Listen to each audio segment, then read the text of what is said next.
I forgot to tell you. Actually, I think I told you, Dan. I got a golf lesson, but I'll tell you about that later. I'll tell you about that after the show. You. I needed it, and I'll tell you what. Better? Oh, I'm going to enjoy golf again. I'm actually going to enjoy golf again, which is nice. until his next 3 week stint. To start the show, usually we do a little banter intro here, but for the listeners, we know last week was just a shambles on this podcast. It was. We were emotional. We were speaking over the top of each other. It was like it was episode. Go back to listen to episode 2 or 3 again. And all I want to say is, on behalf of the three of us, because this is what we do here. Unlike our football club, we take accountability, and we will produce a better show for you this week. We've had a chat pre-show. Have we not, boys? Yep. Yeah, we actually got in bright and early. We did. Just to have a chat about standards on this podcast and the standards that we want to set, not just for ourselves, but for our fans and our supporters and our listeners. And like I said, unlike our football club, we're here to deliver tonight. And we're going to deliver a show of the quality that we know that we can produce and that you know that we can produce for your listening ears for a bit of therapy after the game on the weekend. Are we all on the same page this week, boys? Yep. Yeah. Let's go. 1, 2, 3, 4. I'll give no credit to this side ever. I'll give no respect to this side. John O'Barook, honorary Blues brother, Will Hayes. Yes. Mr. Paul Sebastiani, welcome back to the show, mate. This one game is a build-up of, a year's worth of work. That's if you think of his performance. And I gave my opinion. It's an opinion-based podcast. Fair enough. Welcome, everyone, to, I can't believe I'm about to say this number, episode 90 of the Almost Blues Brothers podcast, brought to you by Piota Health and Performance and proudly powered by the Blue Broad Podcast Network and YouTube channel. If you are new, welcome. If you are returning, welcome back.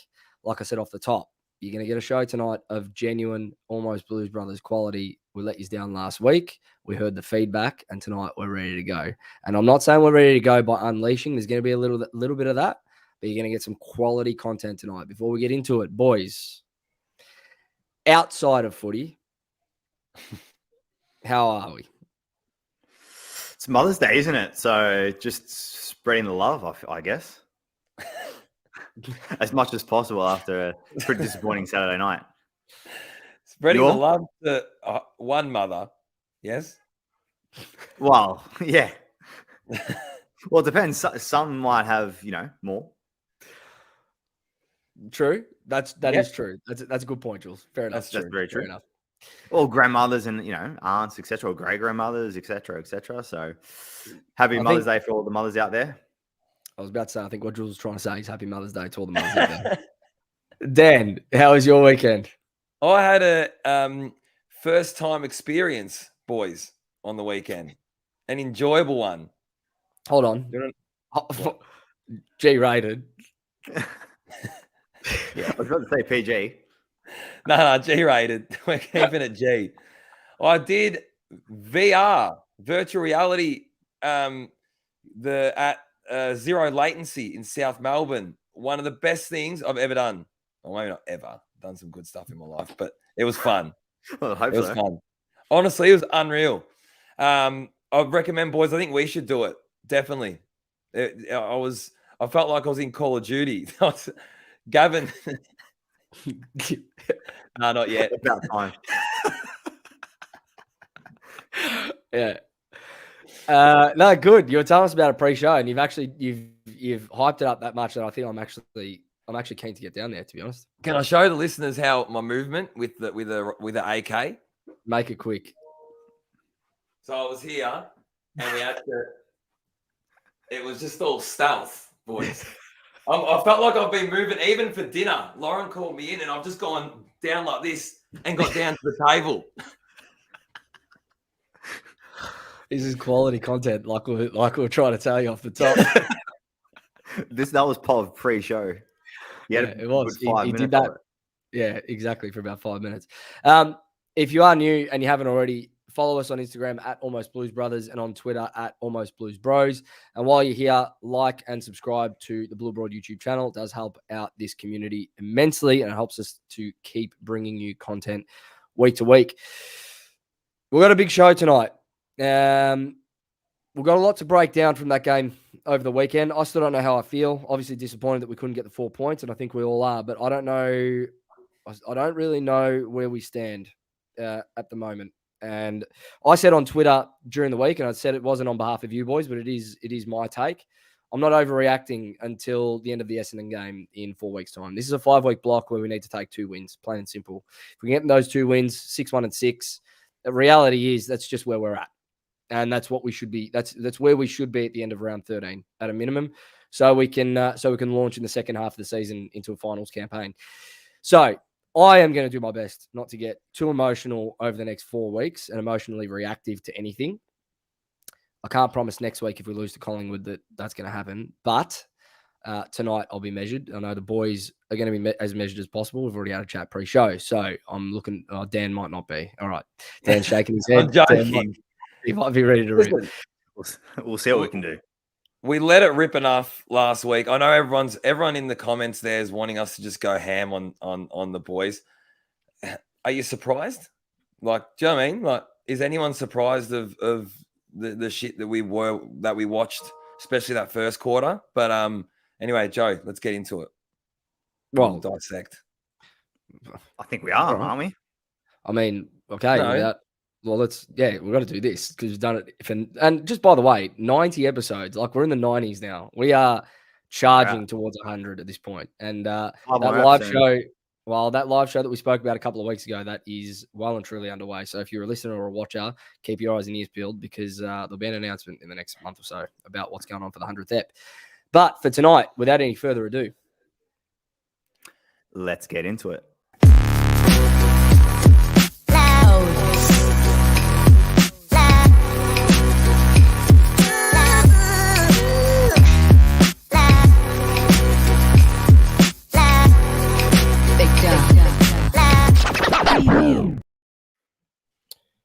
All right. Like I said, got a fair bit to talk about. Now, match report, final scores at the very least, while I let this load. Anyway, final. I'm not going to go through the goal kickers. Who cares? Final scores, Bulldogs beat the Blues by 20, 11-13, 79 to Carlton, 8-11, 59. Now, before we start dissecting it, Dan and I were not able to make the game on Saturday. It's the first game I've missed for the season, a home game. Jules, you were there. We're going to touch on this a little bit later as well, but I want to ask you first, how was the atmosphere this week after last week's walkout, after last week's drubbing, and obviously a few nervous and upset supporters on social media and whatnot in the lead up to this? I know we're going to touch on a lot more later in the show, obviously previewing the Pies. But, mate, from the first half, it was pretty quiet, to be fair. Other than some controversial calls from the umpires and, you know, when the ball was around the vicinity, I sort of felt a little bit of noise, particularly from the people around me. But other than that, from around the ground, when the ball was on the opposite side or anything like that, there wasn't much of a buzz. I feel like as if it's been coming, particularly over the last 3 to 4 weeks as well. So I think probably 5-10 minutes in to the third, when Carlton sort of got going at least, then there was a buzz around the crowds, and then obviously, you know, died late from the Carlton faithful. But there wasn't that real electric atmosphere, which I missed anyway, particularly the first half of last year, compared to what you had. So I was hoping for something different. Didn't really get it. I think, to be honest with you, I think as supporters, I think we are very loyal and patient. I think the players need to give us something to cheer for. You know, Jules, you're talking about that first half and the atmosphere was lackluster. What was there to say? You know, we're always there standing by our team, but when it's like that, how much can you take? You know? Yeah, and I feel like as supporters, particularly the fan base, everyone I spoke to, it was we're waiting for that first contest, that first kick inside forward 50, that first exit from D50, whether we're going to connect and whatnot. And, when you see Akers get the ball turnover, trying to exit D50 and then conceding a goal from that turnover, and then moments later, Weeder's sort of winning a, relatively pretty convincing one-on-one contest that he probably should have won because he did have body. And sort of lost that there. And then Norden kicks that goal as well. It sort of deflates, obviously the players, but the supporters as well. We're there trying to cheer on. There's 87,000 plus. The club's obviously targeting 100,000. The players need to bring more. Dan, for me, it was actually nice watching it from home, considering it was a home game. Obviously, we'll watch away games at home and whatnot, but not going this week did lift a little bit of stress off, not having to deal with what if we lose and getting to the ground and all that sort of stuff. And it was nice. I'm not saying I'm going to get used to it, but it was nice. But the other thing as part of that night, this is what I want to get your perspective of. How did it look on TV for you?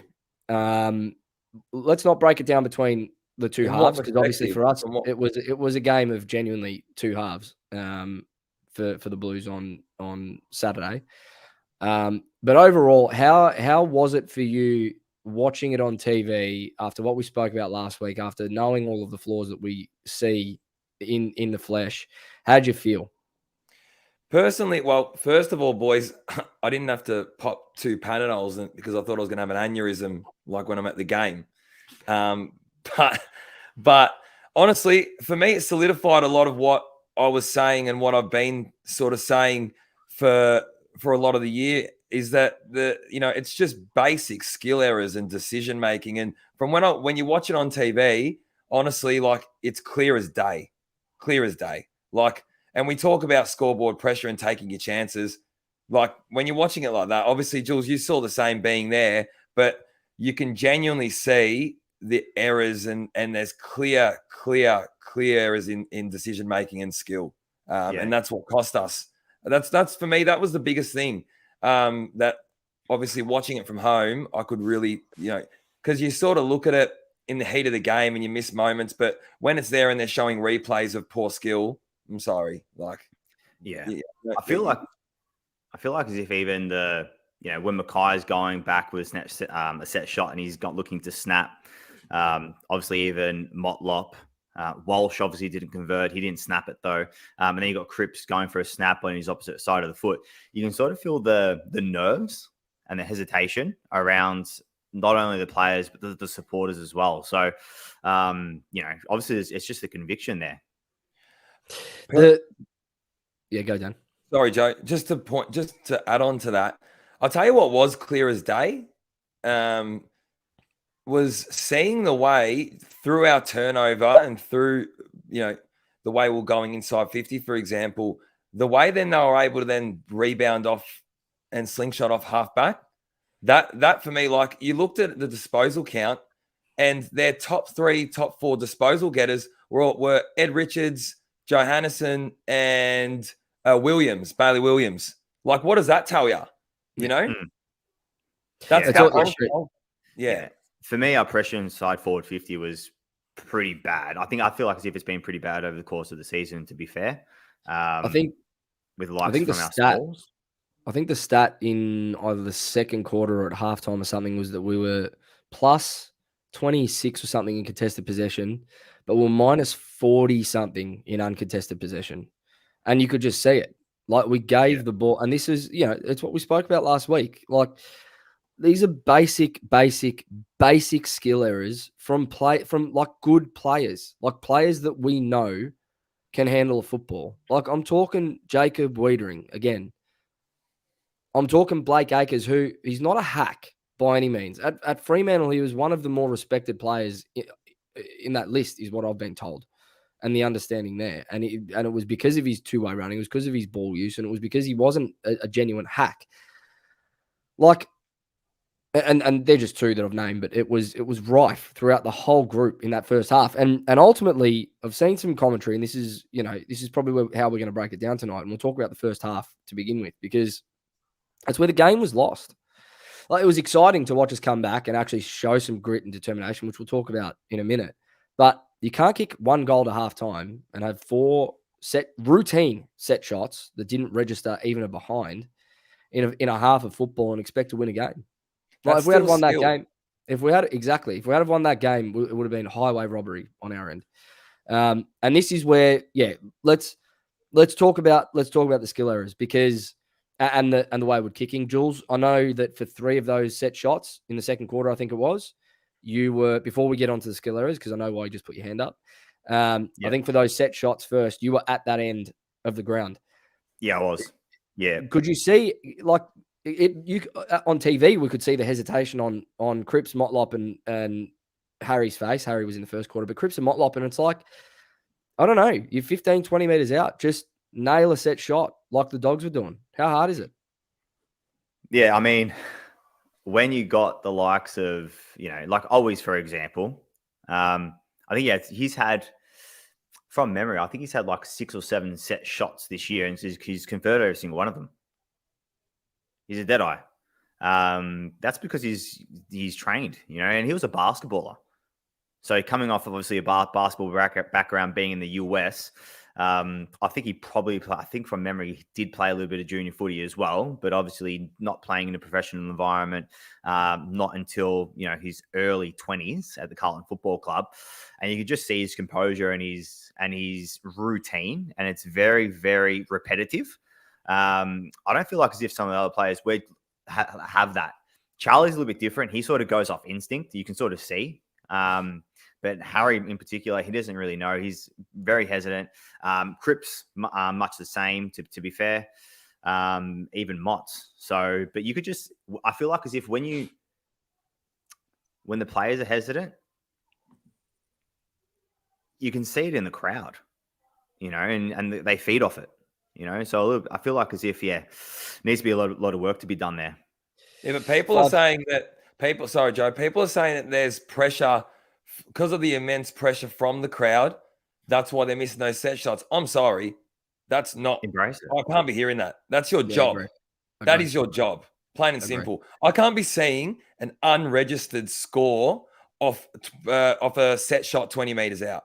Not in a game, in any game, but especially against the Dogs, where personally, boys, I don't rate them. I did not rate the Bulldogs. I don't. And in a game where scoreboard pressure, in AFL, it's massive. And we can't even register a score. Like, yeah. What in the end, we went at 1 goal 5 or 1 goal 4 in a half of footy with 4 extra shots. So I think we had 29 entries. We went at like 30, well, not even in terms of efficiency inside the first half. But if you had those shots and actually converted at least a point, then we're only going at like 30% more. Well, actually more, because it would have been. Well, yeah, actually, yeah, you're right. 29-10. Yeah, it's about. It would have been about 40%, but that's still not as bad as what we've seen in this season across multiple games. Just quickly, shout out to the Booze Hound, $5 donation to the show. Thank you very much, mate. He says he lost interest well before we mounted the comeback and had zero faith that it was going to stick through till the final siren. And that's what he believes is scary, is that we've got no belief that we can actually stick through. And we'll talk about the second half in a minute, but it's true. Like, I don't know. I never actually, as excited as I was to see us, find that extra gear to stay in the fight, I never actually believed that we'd win that game deep down. I really didn't. That first half, you, as a football club, as a professional club, you cannot afford to have those skill errors. And Jules, I'm actually going to throw to you here through, because we're talking about efficiency. I'm going to throw to you in this Cassano's calcs, because I feel like this ties in.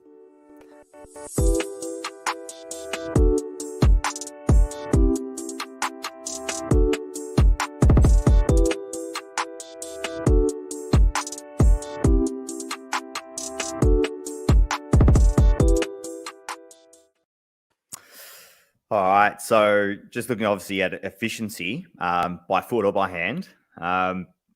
So in the first half, we were going at 63%. By the end of the game, we we're going at 69%. So roughly in the second half, we were going at 75%. Okay, the Dogs went at 76% at the final siren. And at some stages by foot, they were going at like 86, 87% as well, which I did see on the scoreboard. So just keep that, in mind. I feel like as if it sort of tells the tale as well. Obviously, looking at the scoreboard, even in terms of goals, I think we kicked 1 goal on the side in the first half, and we kicked 7, probably in a quarter and a half, to be fair. So, obviously the skill level there, a bit of connection, but I feel like as if even, obviously we're going to talk about the second half very shortly. I feel like as if because we're down by 30 odd points, which I think it reached at some point, going into the third quarter, it sort of allows us to, I hate to say it because I don't think it should happen, but it sort of allows us to release the shackles a little bit. We're not under that pressure where it's like we win because we're sort of like almost down and out, I feel. And I feel like as if even last week against Brisbane, it's sort of very similar. Thoughts? Dan, you and I, you texted me in very, very early in the game when I think we all saw how poor we were. And Jules has made the point of it. We're going at 63% in that first half, and that's just not good enough. That's not up to AFL standard. Is this now, we spoke last week quite heatedly and quite extensively about players versus coaches. And Jules, I know that you're in the camp that you're strongly in the camp that it's a balance of both, but it's up to the coaches to fix these things before the playing group. But Dan, how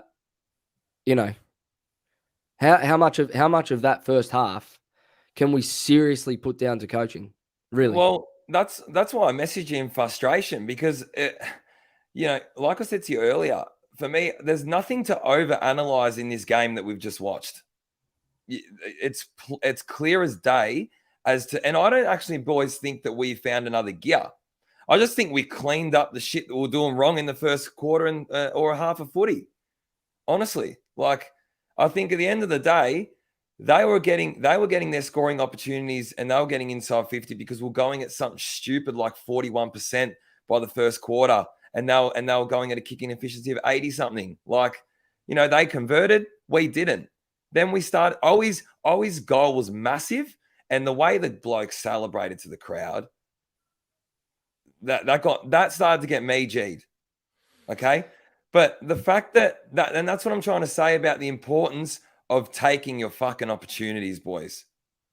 And that's what it was. It was nothing to do with finding another gear because I felt as though we're playing in a way that was trying to be more positive. It's just we didn't execute because we were looking at the corridor. We were looking to move the ball quicker. We're taking big marks down the line. We're getting the ball inside 50. Yeah, and all right, the entries weren't that good, but Walsh is finding people. We just weren't converting. It's simple. Yeah, I feel like as if in the second half we were going more aggressive though, particularly by hand, like through the corridor. There's a few passages of play where it's like, okay, this is back to the ball movement that I saw in the first half of the year last year. So, look, I feel because like of as confidence. Obviously, when you're moving the ball constantly, and that's just like it comes, second nature. And it's working. And then even if it's not working, because you're such in a positive, and you got a lot of momentum going forward, even on the defensive mode of the game, you still have that there as well. Like you have that same mindset, that same intent. I feel like as if our boys need that sort of type of behaviors. I watched a passage of play. I actually rewatched the game, to be honest with you, boys. I did. I had to watch it again. I watched, and you talk about, and you're right, that yes, we were a lot more positive and we were moving the ball quicker in the second half. Obviously, naturally, with confidence, you're going to get that. But I watched the passage of play where we got it off, I think it was our defensive 50, chain of handballs. Cotter's had the ball in the end of it and then hit up, I can't remember now who it was. I think it was Durden. Durds. Yep. Didn't convert. No, I think Durds did convert. Oh, sorry, it was Walsh. Yeah, Walsh didn't convert. Oh, Someone anyway. Are you talking about in the first half, Dan? In the first half. Yeah, I know what you're talking about. And that was the one that Walsh scrubbed. Yeah.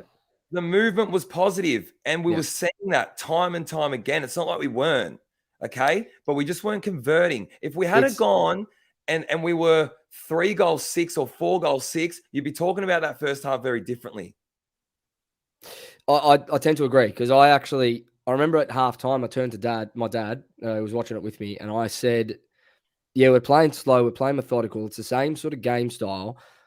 But those 4 misses really, really hurt in terms of the perception of how we played in that first half, because I actually don't think we were that bad. Defensively, we had them locked down for the majority of that half, like had them on lock. They scored 28 points to halftime. That's a really good defensive effort, transition-wise, everything, right? So I feel like everything was actually working to an extent in that first half. The turnovers were terrible and resulted in, 2 or 3 direct goals. But I feel like the game plan, which we now know is that slow, methodical style that Voss is trying to employ, I actually think it worked. And we were able to work our way through their defensive zone a few times and get into scoring opportunities. The problem was, like you said, Dan, and like you were talking about pre-show, Jules, where you were just scratching your head as to why these players were making the decisions to go for snaps on their set shot when we were there at the final kick. I watched the Bulldogs go up the other end and have 2 chances. I think it was in the second quarter, 2 set shots, and they nailed them both. They went back and they nailed them. And it's like, if we convert 2 of our chances, we're staying with them. And it's not as dire as what it looks. And then we come out in the second half with all that energy and we actually probably run over the top of them. The problem was, and I'm actually with you, Dan, we couldn't finish our work. We actually had some good work in that first half. And I was positive going into halftime, knowing that if we had have just started converting, we'd get ourselves back into the game, which we did. We did. Jules. It's actually pretty it's weird. Even last week, we had less turnovers against Brisbane. We got less turnovers again. It's just the moments in the game and positions on the ground where we actually do turn the ball over, it's actually hurting us, going the other way. We speak about this slow, methodical game style versus the run and gun as well, right? So a lot of the commentary around the second half has been when we play that run and gun style with a bit of freedom and whatnot, we play better and we're a better side and whatnot. We still lost the second half by 2 points. It's not like we won the half. Like, we got our noses in front, but it didn't hold up for the last 6 minutes when we needed it to. Where that slow, methodical style might have actually, with that possession in hand and keeping possession and keeping the ball off the opposition, might have actually held us in better stead if we could get that balance right a lot quicker towards the end of the game. Problem was, we're already so full of confidence, we're already so G'd, and that part of the game was put to the side after half time, that we couldn't find a way to slow the game down when we needed to. So I get it. We definitely look better when we play with freedom, but like we talk about, like a lot of people talk about when it comes to Collingwood, they live and die by the sword. Like, that's not always good. And we saw it against Brisbane. It didn't work for them against Brisbane, where they were run and gun all game. They couldn't get back into it. They've actually balanced out their ball movement as well the last few weeks. And we'll talk about the Pies at the end of this because we've got a preview coming up. But this is where I still feel like we're lacking that balance. I feel like this layer that Voss is trying to add, that he spoke about last year, where he wants to add layers to the game plan, is just coming in now. So it's going to take time for this group to get it and to gel. But yeah. I feel like it's going to hold us in good stead for longer periods to be able to play that way. Jules? Just talking about our forwards, like Charlie and Harry in particular, don't you feel like as if we should be getting in there quicker than what we are, though? Like, wouldn't you want, like, for me, if I'm the coach of Carlton Football Club, I want to get in there quick as possible so they're playing against 1v1s. Don't you think that that'd be a better case scenario than, this slow, more, tight ball movement? Well, the thing is, it probably isn't, because it allows time for. So with the slow ball movement, it allows time for the opposition to set their rest defense, right? Which allows them to clog the 50. We've got 2 superstars, and I don't care what you say about Harry. He's shown that he's a superstar of the competition in the air that can mark a ball. So yeah, you've got the option to go long to a pack and hopefully they bring it down or bring it to ground for your smalls. Or the other thing that we're not seeing as part of this, that we've spoken about as well, that we actually saw a couple of times, saw Hollands do it with Owies, where he hit him a nice little 15, 20-meter kick that hit Owies to get us going in the second half, is those little 15, 20-meter kicks inside 50 when you're building up play. Yeah. And I feel like if we can execute that slow game style and that build-up is actually going to look a lot better. We just haven't been able to put that last kick together. And you just said it yourself, Jules. We're not actually turning the ball over more than the opposition. It's how we're turning it over and when we're turning it over that's killing us. I think even Michael Chertovallo, sorry, how do you pronounce it? Chertovolo Yeah, he said it himself, like, we can't defend when we play fast. I actually For sure. agree. Like, if you look at the stats, I feel like as if even with our slow ball movement, it sort of protects us defensively. Which I think we Well- need because we don't have players that can spread. Dan.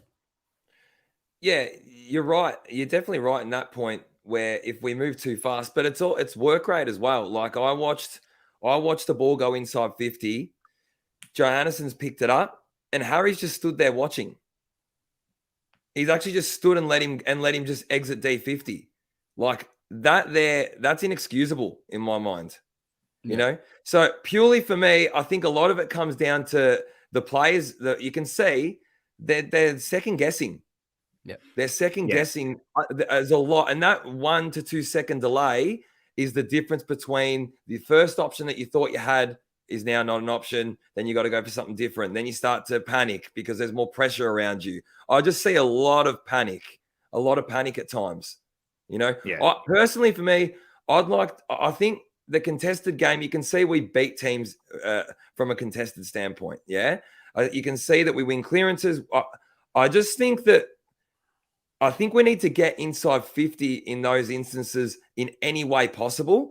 And I think we need to go back to, regardless whether Harry, Charlie, whoever takes a mark, when the ball spills to ground, go like a ravaged bull and try to lock that thing inside 50, because then we can go to work again at a stoppage. We're good. Look at Hewitt's goal. Yeah. You know? Yeah. Do you think we have? I mean, I think we've got the players to be able to do it, but the likes of Owies, Durden, Motlop, and the like. How do you rate their performances over the course of the season in terms of that locking the ball inside forward 50? So let's talk about Owies first, because we've genuinely missed him. I think since that injury in round 4 against the Giants, or round 3, whenever it was. I think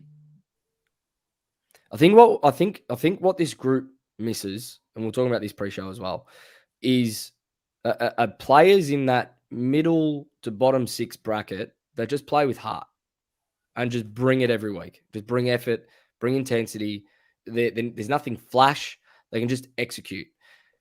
And the 2 players in Matt Owies and even Matt Kennedy, the 3 that we brought in, the 3 Matts that we brought in this week, they actually all bring that every single week.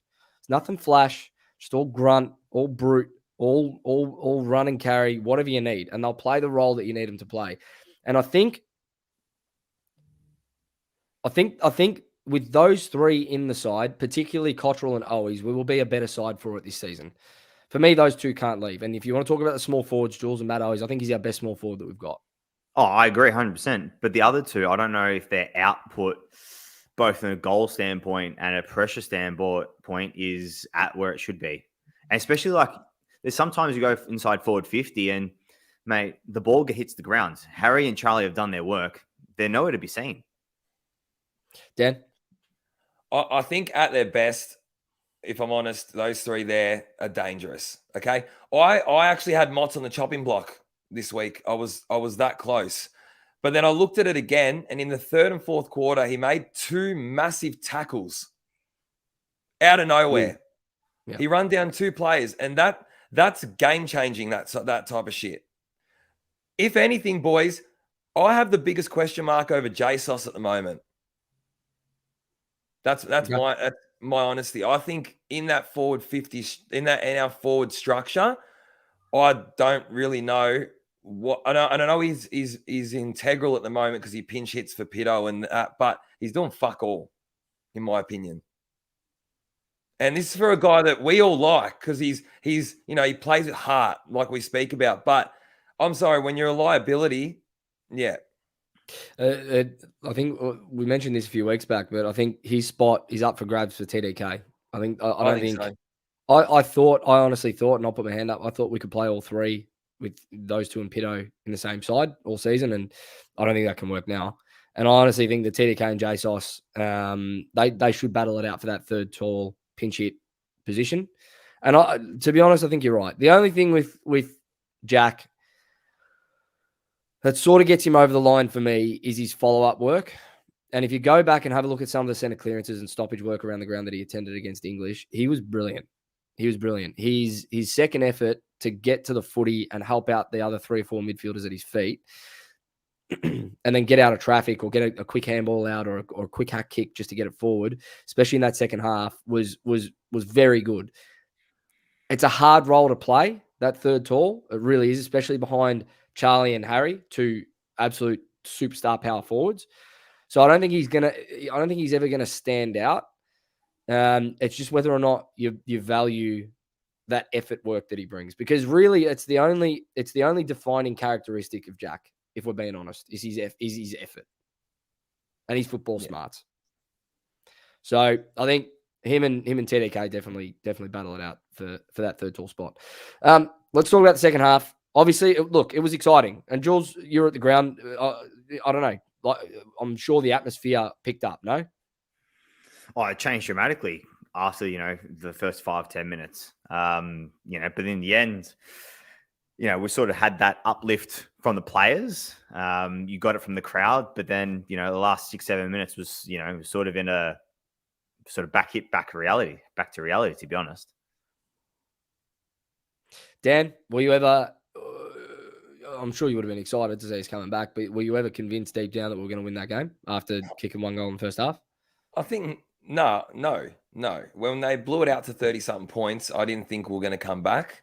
Not to say that I think just purely the margin and the lack of confidence from previous weeks, I didn't think that we were going to claw it back to what we did. I did get very excited, hence why I think I was pretty angry after the game, because then it did give me enough belief that I thought we were going to run over the top of them. And then once again, lapses in concentration at the end. You see Ugelhagen unmarked, 10 meters out from goal, and then it just depleted me again, boys. That type of shit I can't handle it, honestly. Yeah, I feel like as if the last 6-7 minutes we lacked a lot of footy experience and footy IQ. They rolled up, I think for 1 goal, they rolled up Waitman, and they were doing it a lot of the night through McRae as well. They rolled up Waitman. I think it was Newman played spare behind the ball. Waitman was able to receive and then obviously get the ball out and receive it again to handball it to, what was his name? I can't remember the Bulldogs player, who actually kicked the goal, one of the goals or one of the late goals. So, yeah, I feel like as if we did lack a lot of experience and a lot of footy smarts in the last 6-7 minutes. I'll tell you something, boys. Do you want to know what my exact thoughts were? There was 5 minutes to go or 6 minutes to go. Game was genuinely in the balance. I think we're up by a point. And I said to myself, this is where I'll know if we've learned from last year, when in big moments, we need to keep our composure and see the game off, e.g. against the Pies, etc. And I watched 3 centre bounce clearances won by the Dogs that led to direct score opportunities. And that's what, and in moments where we needed big players, they just didn't step up again. We just stopped. I'm pretty sure Bailey Smith. It was Smith. Smith won 2 clearances out of the middle. Yeah, he killed us. Yeah, he killed us. But it was the last 5. Yeah, We've been all over him. We've been all over him in that regard all game.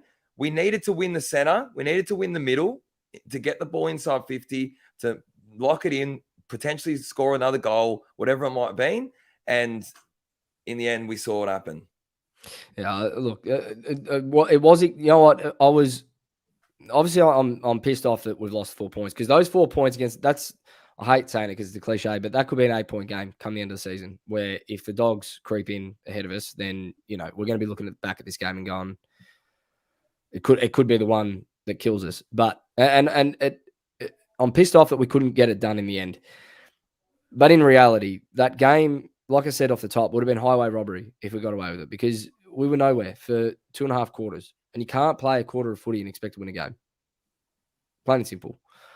What I was excited about, and what has me a bit more positive this week than in previous weeks after a loss, is that we finally saw a little bit of determination, a little bit of grit, a little bit of guts from this side when their backs were against the wall.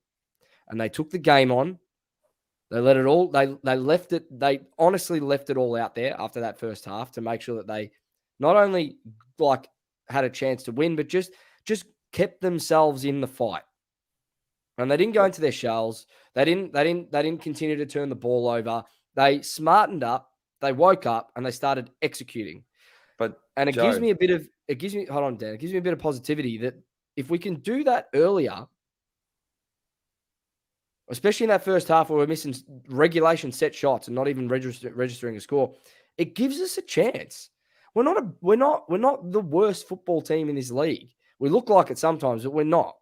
We know what they're capable of. They know what they're capable of. They're down on confidence immensely at the moment. And I'm just hoping that little patch that we had reminds a few of them of, fuck, we can put some teams away pretty quickly, like we have in the past still. That's all. That's the only positive that I took from that second half. I agree with you for sure, but I'm not in the camp that we should be finally now seeing that this playing group can have a little bit of grit and determination and effort. And you know what I'm trying to say? Like, now we're finally seeing it. What? Like, it should be there. I'm sorry to put a damper on it, Joe, but that's my reality. My reality is now that we're out of top 8. Yeah. Because now we're starting to show that we can claw ourselves back in some way in a game. We didn't win the game. We're out of the top 8. Yeah. We're probably where we actually are and probably should be. 9 to 10. I tend to agree. Probably is a good reflection of how we played. Okay. We're going to get into some Blues cues here, I think, because this should lead us into, I guess, the next bit of conversation that I want to touch on. But if you are watching live, leave your questions in the comments and we'll try and get to a few of them if we can. I put out the Blues cues on Instagram after the game last night and we'll start there. DBL90 says, Owies and Cotters were terrific ins after good performances in the twos. Surely Dow could be in next.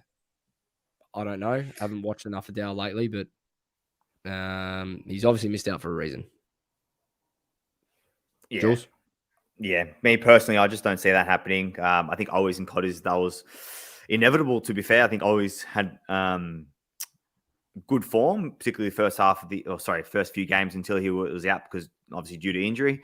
And then Cotters obviously been, particularly last year, was more of a mainstay as well. And obviously has that effort, that pace around the ball as well, outside the contest, and it really brought it on Saturday night. So I feel like he offers us a little bit more of an outlet as well. But Dow, I just don't see it. I don't see it, boys.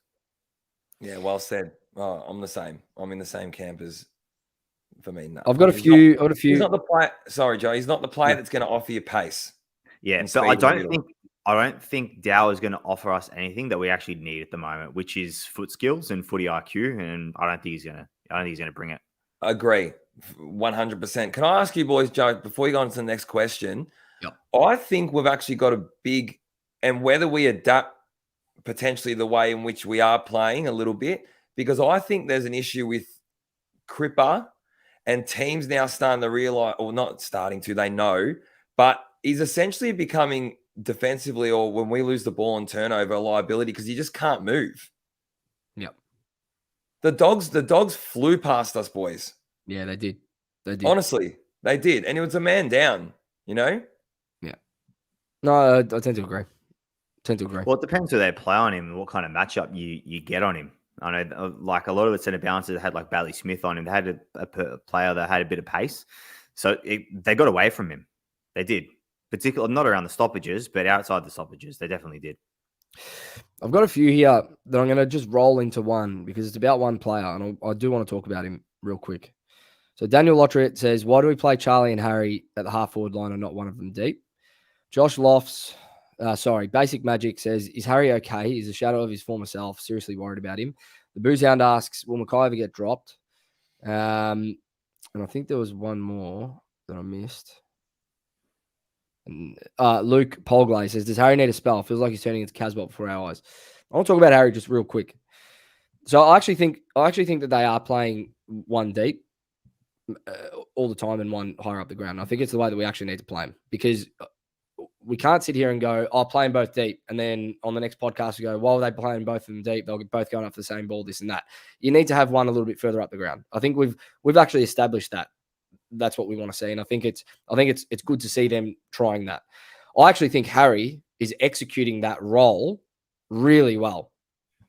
I think he's copped some really harsh criticism on his goal kicking, and that's lent itself to harsh criticism in an area of his game that actually shouldn't be lamented and shouldn't be harshly criticised at this point, because his role higher up the ground, taking marks on a half forward flank or on a half back flank coming out of a kick in, or on a wing and moving the ball quickly into the corridor, or hitting up a target inside 50. I actually think he's playing that role really well. I think for Harry, if he fixes his goal kicking when he gets the chances, because he doesn't need to kick 4 or 5 a game anymore for us with Charlie down there and the smalls that we've got. He just doesn't. If he averages 2-3 goals a game each week, when he gets his chances, because that's the problem at the moment, if he can fix that part of his game, the talk about Harry goes away. I'm telling you. Yeah, Guilty. I've just got this thought that Harry wouldn't mind. I wouldn't mind him playing closer to goal, to be fair, particularly his field kicking the way it is, and his goal kicking the way it is. And what I mean by that is a lot of his set shots are sort of around the arc. He doesn't really get those shots that are in and around the 20-meter arc from goal. And I actually prefer maybe Charlie playing a little bit further up the ground. Because of his aerobic capacity, I feel like as if he's got it in to run out, a centre half back off the ground, to be fair. And not only that, his foot skills. There was times, there was one kick, I think it was last quarter, he picked the ball up or marked the ball from in and around D50, more or less, on the wing, and put this fucking ball straight through the throat of, I can't remember the Carlton player because it's on the opposite side of the ground. But I just feel like as if he'll just improve our ball movement purely based off who he is, to be fair. And I feel like as if it doesn't have to be the whole game, but I wouldn't mind them rotating a lot more, to be fair. I feel like as if with Harry being predominantly up the ground, I don't think it's doing him any good either. It's fair, Jules. I think that's fair. And I think it was spoken about during the week, even on Fox Footy, where they were saying that I think Charlie Curnow, with his field kicking, is the second most damaging player in the comp at the moment behind Jeremy Cameron. Yeah, they did say that. We've got a weapon at our disposal if we want to. I wouldn't mind us still trying it the way we're going, because I still think Harry's playing a good role, and Charlie deep is a problem. He's a genuine problem for defenders. Don't you think Harry will be? He is and he isn't, because I feel like, yeah, sure, if he can clunk one, great, but we still don't know with his set shot kicking. So if the confidence isn't there, don't leave him deep as often as you leave. Because Charlie Curnow, I'll trust with my life on a set shot from 40 meters. Yeah, that's right. That's the only reason why I say leave Charlie a little bit deeper. Bring Charlie out maybe 30% of the time, kicking into 50. But if we need that goal, which he actually had a moment against the Dogs, yeah, I think it was the one that put us in front. Where it was the one prior to that, Walsh put us in front, but it was a goal that we needed from a key forward, from a big player, and it was in Charlie Curnow's hands, and I knew before the ball hit his boot that it was going through the middle. And if that was Harry in that situation, I don't think any of us could say that we were confident. Agree. That's the only reason why I say we know we've got Charlie as that weapon if we need it. Leave it for now. Leave it. I think we can all agree. I think we just want to see potentially more rotation. Yeah. With the two. Just one more. And it's again a bundle of questions. So Jim Maggio, thoughts on Voss and his presser? The guy looks like sounds like a robot. At Sosbras says Vossi isn't the issue. Something bad is going on mentally with this group. And that funny blue says should the system change? And in brackets he says Voss is not the problem. There was a tweet from Nick Graham, and you can say what you want about Nick Graham as a player. That's fine. I don't care. I'm not in that. I'm not in that business. But he played at the highest level. He played for this club. Now we last as a fan base spoke a lot about comments from people at our club around playing finals and whatnot. Why can't we spotlight a comment like this from Nick Graham, where he said something along the lines of, this isn't a Voss issue, and that was the tweet. Now, this is a player that's come from not just the AFL system, but has played for the club very recently. Probably played with a few of these boys as well. Why can't we spotlight a comment like that and put some weight on it? Because for me, it speaks volumes in terms of what a player that's played at that level is seeing. And a player that's played at that level in this environment is seeing from the sidelines. I don't know about you boys.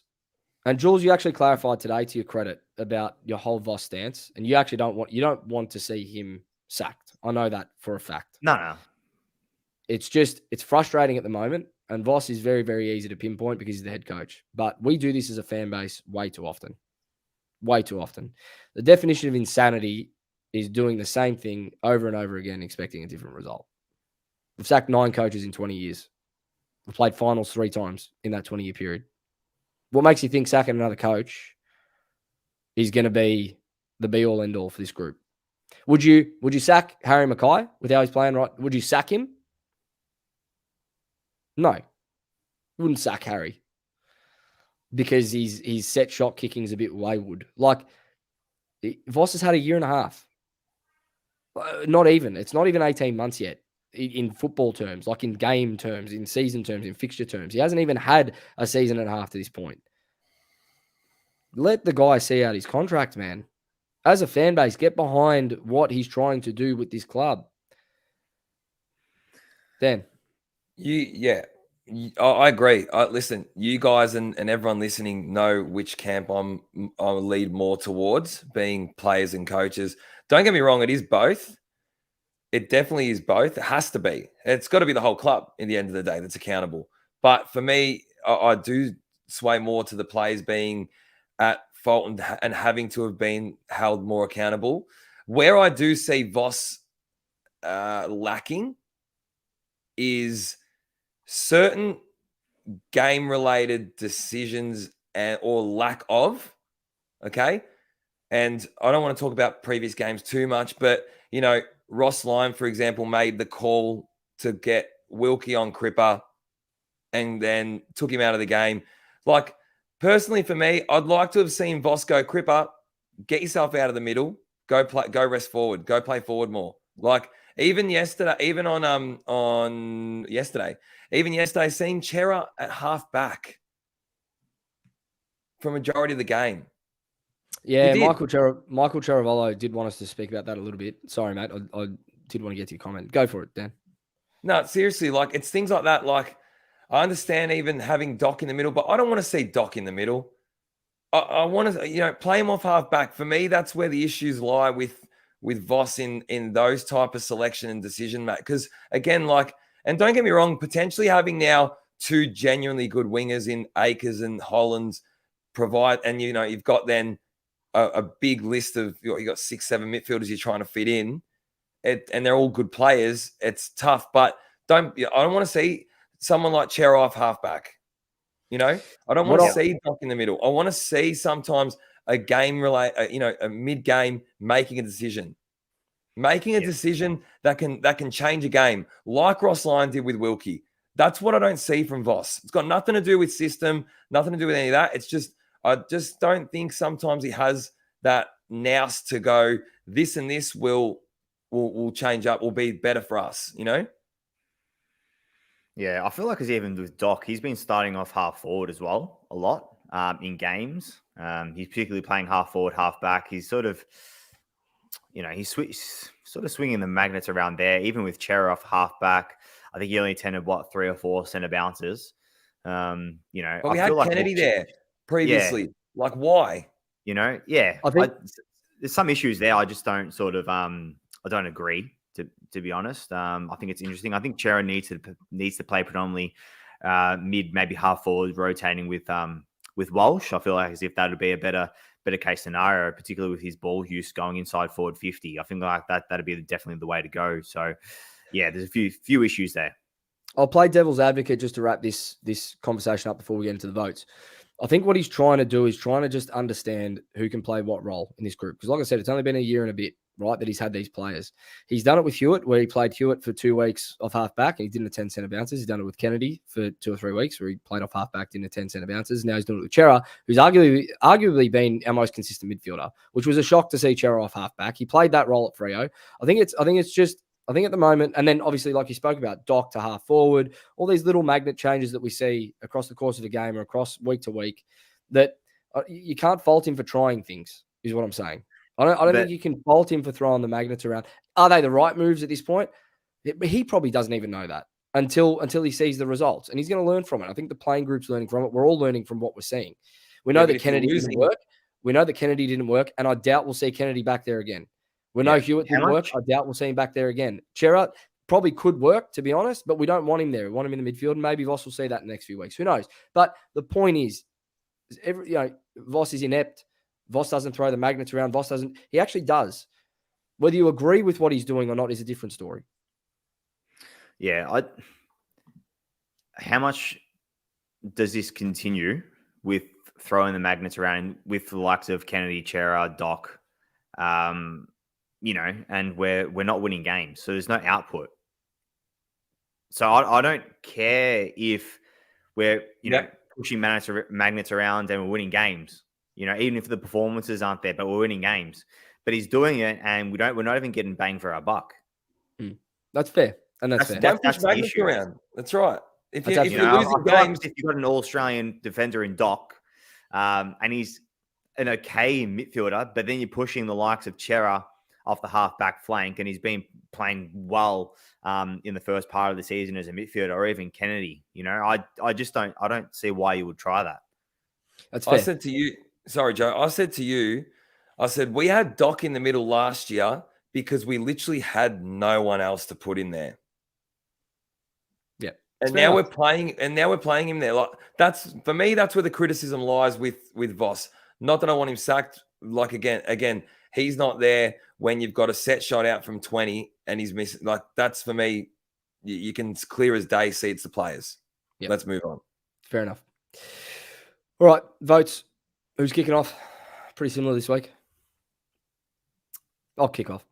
I went Matt Kennedy for one. I thought he backed up his last quarter against Brisbane very, very well. I think he was our second best rated midfielder on the day behind Walsh, and you could see that he was probably the midfielder having most impact around clearances. I think he had 8 clearances, he laid 6 tackles, had 27 touches, and he actually went at about 74% as well, so he didn't butcher the footy, which I was very, very pleased to see. And I think for Matt Kennedy, that's his role. I think we all agree now. We saw him off halfback. It's not going to work. He's a midfield bull, and he needs to stay as a midfield bull. Gave Walsh the 2 votes. You boys have got him for 3, but I gave Walsh 2 votes. Clearly our best midfielder on the day. I gave him 2 because he butchered the footy a little bit, and he can hide behind that because he's just silk with ball in hand usually. So the butchering game to game here and there, he can sort of hide behind, but felt that he actually hurt us a couple of times, especially with that set shot, which, stands out like dog's balls when at the end of the day he nails that. We're probably getting on a little bit of a roll in the first half, but just contributed to that wayward kicking. But still, clearly our best midfielder on the day and deserved 2 votes. And then spoke about him before. I don't need to speak about him too much more, but Matt Owies did exactly what we needed Matt Owies to do. Plain and simple. He is that player. He's that guy.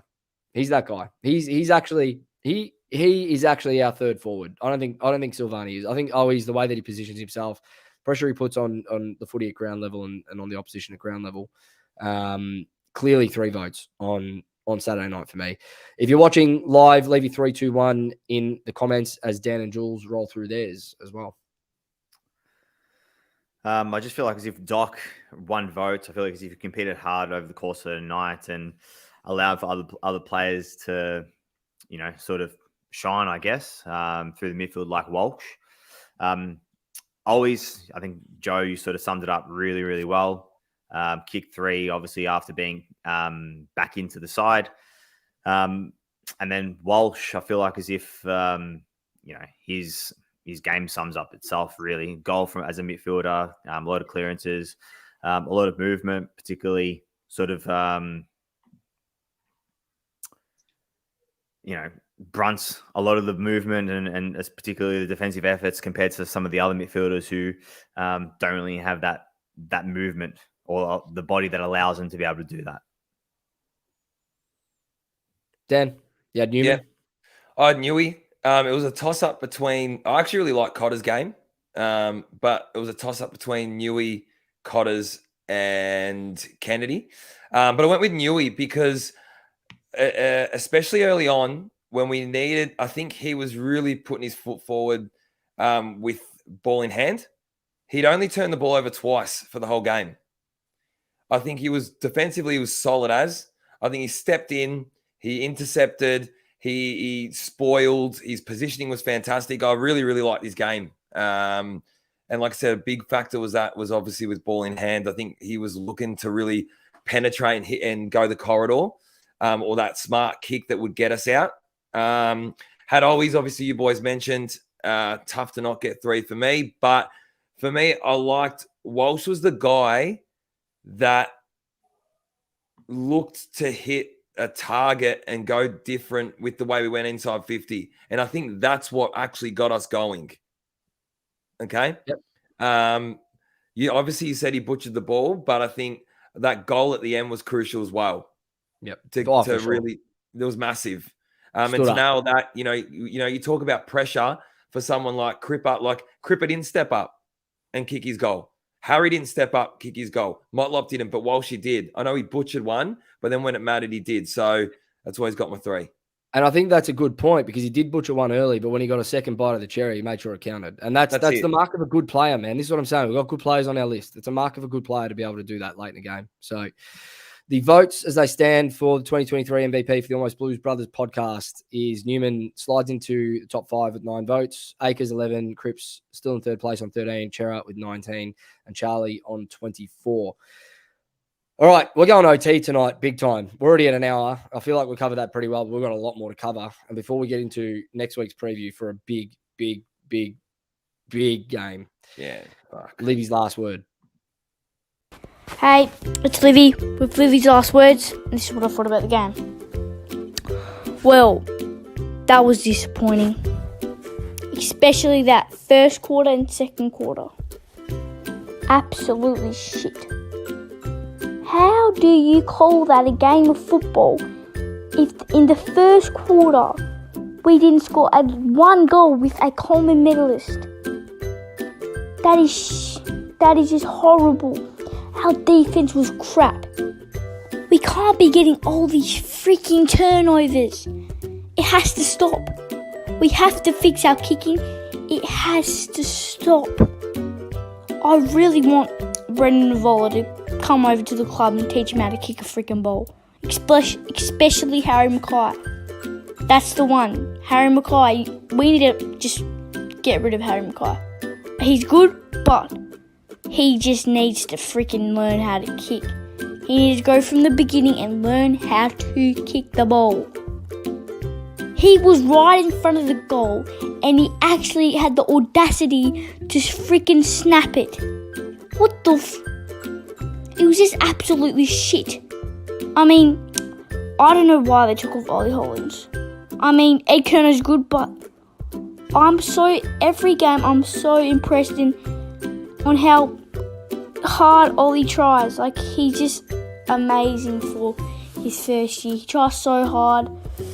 But yeah, Walshy did good. Cripper, he did good. He was alright. But, I mean, the third quarter, I was up jumping. I was out of my seat, Honestly, I had faith in our boys. But that fourth quarter, the last freaking 6 minutes, we had to stuff it up like we always do. We had to. We were all excited and then just bang, we lose it. But, that's life. I know this year we'll be fighting for the top 8. I know at one of my podcasts I said we're going to make finals this year, but we're going to be fighting for it. Anyways, that's what I thought about this disappointing game. Go the Blues! There are a couple of things there. One of them was, I forgot my train of thought, but the second one was when she goes, anyway, that's life. It is. Fair enough. You move on. And we've got to move on very, very quickly to this mob, the Filth, next week. And they are, I hate to say it, but they are flying. They are premiership favourites for a reason. They are 8-1 for a reason. And this is the biggest test that we're going to have all season at the worst possible time for this football club, to be honest. But if there's anything about a Carlton Collingwood game, doesn't matter where either team is on the ladder, doesn't matter, the form, throw it all out the window, man. Because if our boys come this week with heart to beat this mob and do what we need them to do, it's not even about 4 points this week. This is the thing. It's not. It's really not. I want to refresh everyone's memory before we get into this preview. We were inside the 8. For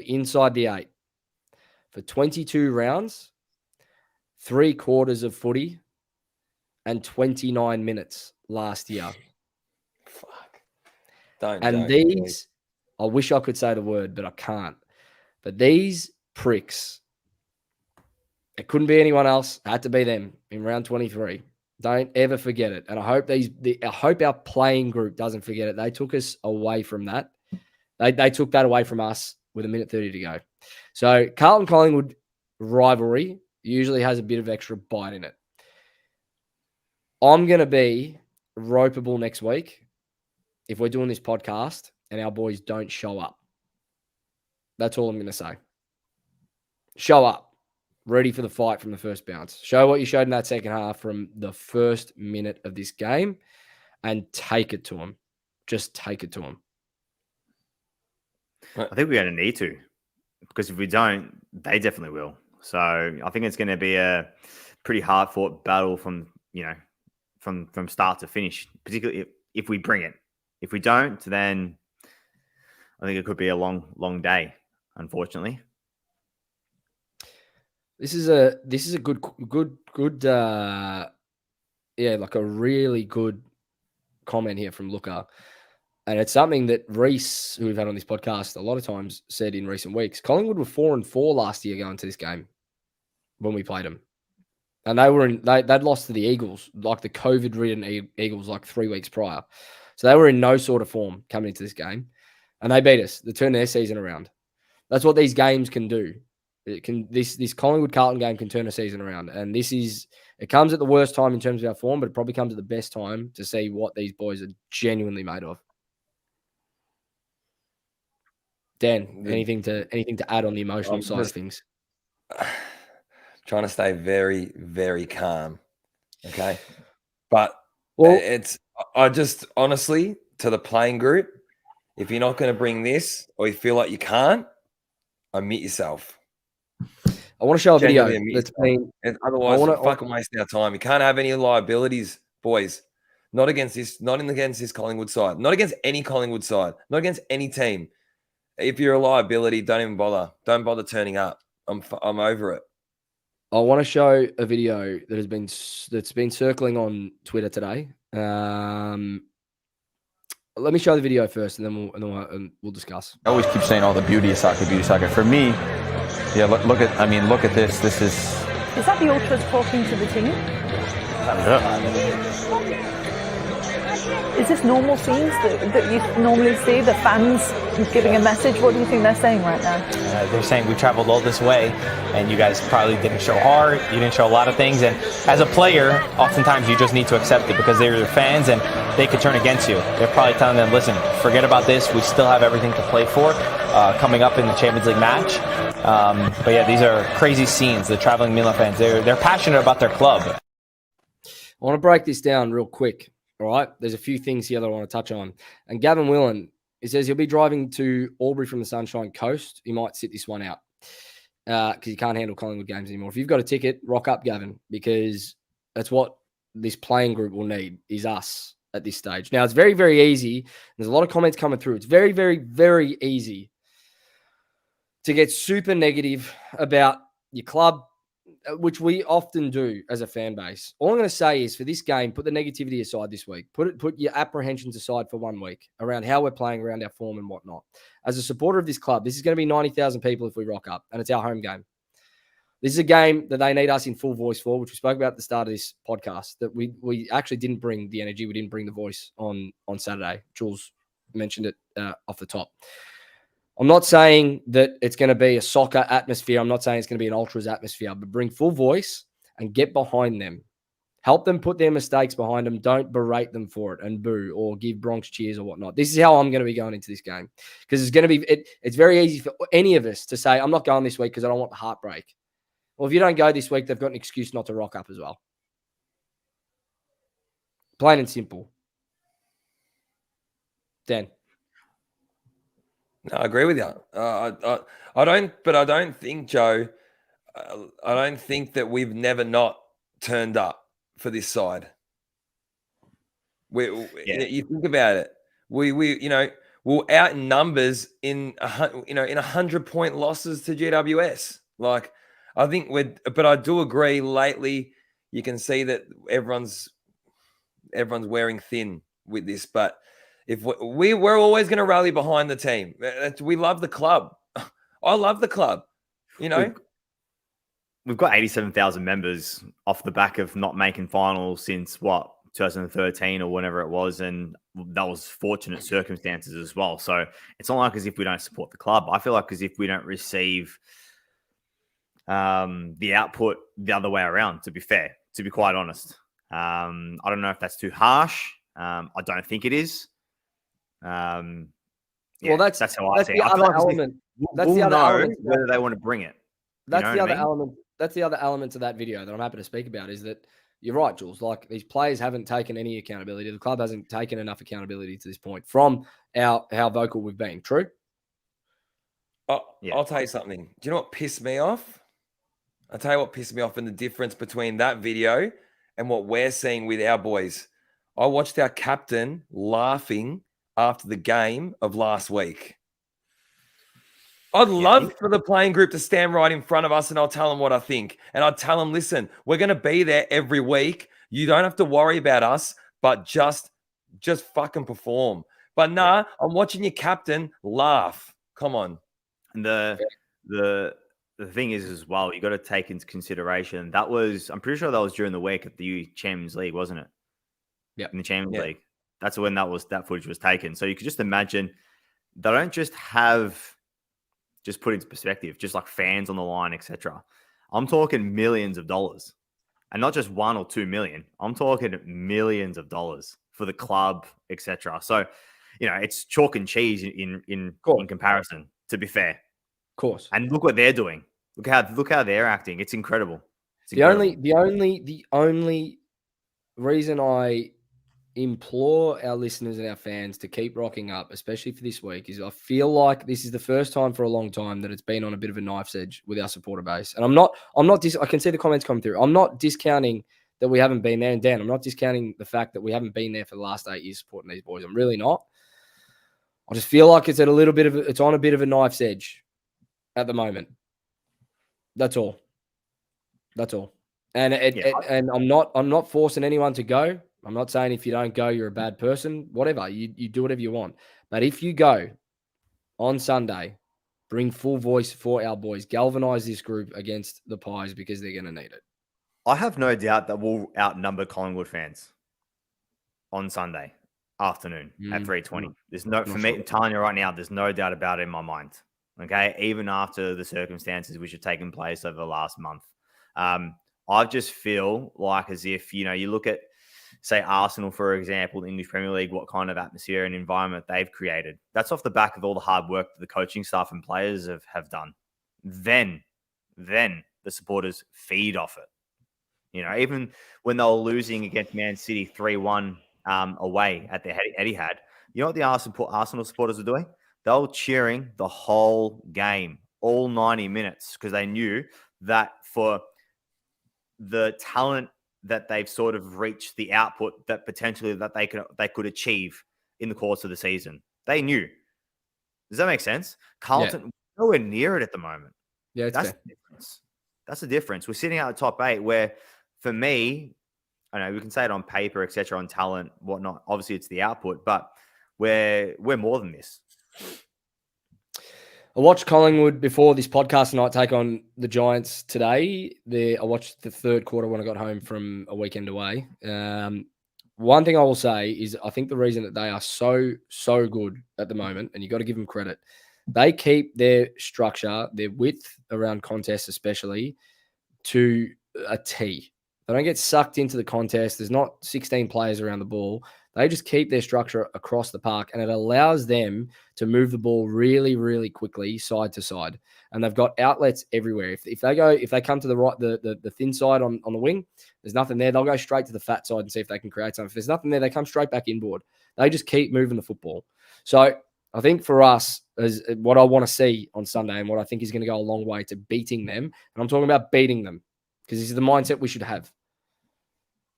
If we're going to beat these guys on Sunday, we need to make sure that we are structurally disciplined for 4 quarters. Make it a slog, man. Make it a dogfight. I don't care. Clog the defensive half so they can't move the football. I don't give a fuck how we win this game. Do what you need to do to make it a scrap. Because if you want to go toe-to-toe with run and gun against the Pies, we're going to lose by about 80 points. Go slow, go methodical, keep the ball out of their hands. Plain and simple. They're a team that loves ball in their hand, man. They love it. And punish them on the scoreboard. Early. Yeah, I feel like as if we just got, it's the intent in which we do things. I feel like as if we apply pressure, we have intent and immense pressure around the ball, really bring it. I feel like as if it's ours if we really wanted to. Obviously if it gets on the outside, then I feel like as if see you later. To be fair, obviously with their skill and poise. Exactly.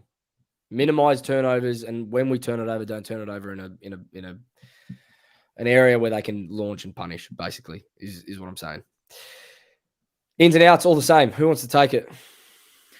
I don't know. For me, it's pretty easy. I feel like as if our efficiency, particularly in the first half, wasn't up to it. I think Boyd brings that. I think he will definitely help with our ball movement execution.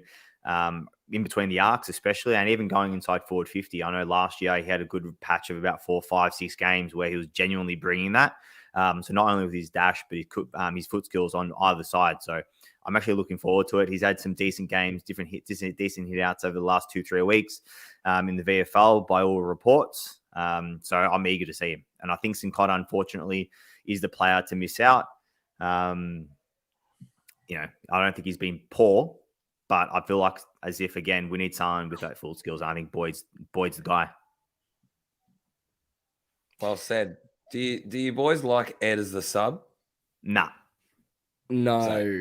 I think Sincotta can go to that spot for me this week. Yeah, potentially. Run and gun. And, I just inject him onto like... I wouldn't mind someone different, to be honest. I don't really want to have a player that hasn't debuted, like in terms of starting debuted, to have that first appearance. But I think Binns should get a sniff soon. I just don't think that's the right way to go, to be honest with you. But I feel like as if he'd be a good player to have. Yeah, I don't think for this week. I think Sincotta can play the sub role this week. And in late the game, he can give us a bit of run and carry if we need it, if we need to just go with the ball in hand. So agree with all that. All right, predictions before we move on to our final segment for the night. Oh, don't do it, Joe. No, you got to do it. No. You got to do it. No. You got to do it. I'm not You got to do it.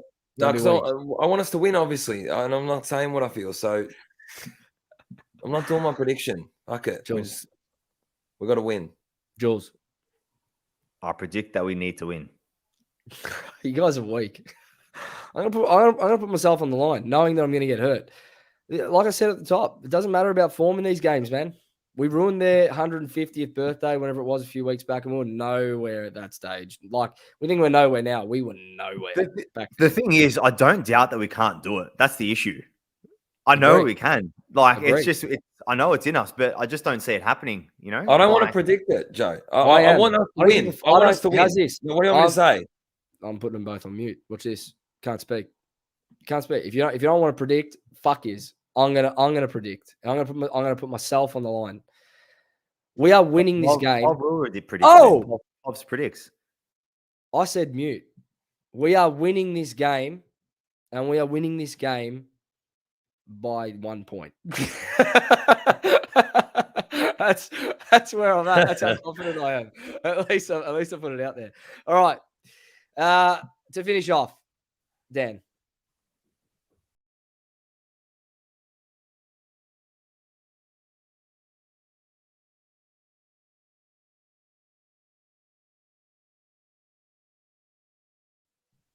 It's actually one of the best little stings on a podcast that I've ever put together. We got the multi man, and he's put it together. Now, Dan, it's been a bit. Sorry, Jules, I'm covering your face again when we do this, but it's been a little bit for you with this segment because we moved to Sundays. You don't get the Carlton markets. You like to do the Carlton same game, so you're gonna have to do head-to-heads every week. It is what it is. I don't like it. So what we'll do is we'll put up a Carlton one because me and you generally we bet on the game, Joe.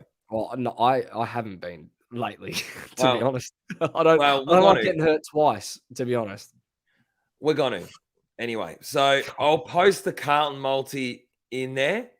But I've done a little head-to-header here with Port, Sydney, Geelong, Brisbane, and the Tigers all head-to-head. I'll be honest, the Port Adelaide one didn't give me, but I would do like a pick your own line and just bump their line up to like 30 points or something. It'll still pay decent and chuck it in there instead of the head-to-head. Same plus 30 to Melbourne. No, Port Adelaide. Plus 30 Port, sorry. Plus 30 for Port, yeah. 30-point head start. Okay. I don't mind it. $9.09 power play. You want to win money, put a lot on it. No, if you want to keep your money, keep it in your pocket because these don't get up. They do. They rarely get up.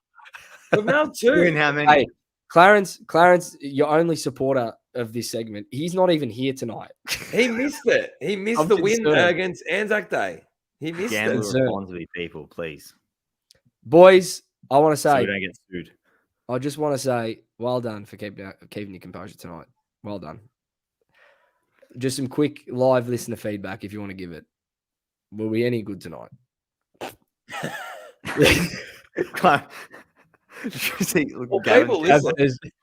Gav says Clarence is now homeless. No, look, it was a good night tonight. I appreciate being able to bring this podcast back from the emotional wreck that we left it in last week. For all the listeners that are tuning in on a Monday morning or whenever you are later in the week, I hope you've enjoyed. And for everyone that's watched live tonight, thank you for joining us as you do every week. We really do appreciate it.